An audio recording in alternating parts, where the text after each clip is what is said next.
Welcome. So now what we're going to do is we're going to work on solving when we have a quadratic that's in the form of y equals ax squared plus bx plus c, where a is equal to 1.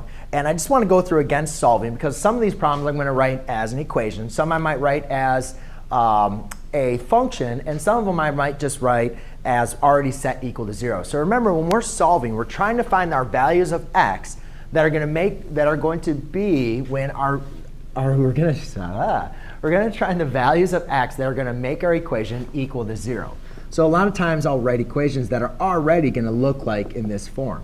And to do this, what we're going to have to do is we're going to have to take that equation, and to solve for it, to find those values, before, like linear equations, we would just isolate the variable. But now you can see we have an x squared and we have an x. So to find our values, we're going to have to use the zero product property. And to do that, we're going to have to convert from our standard form to what we call our x-intercept form.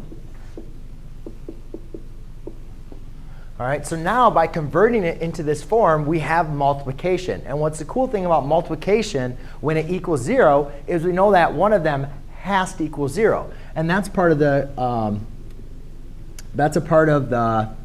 zero product property. So therefore, then we can set each one of our factors equal to 0 and then solve.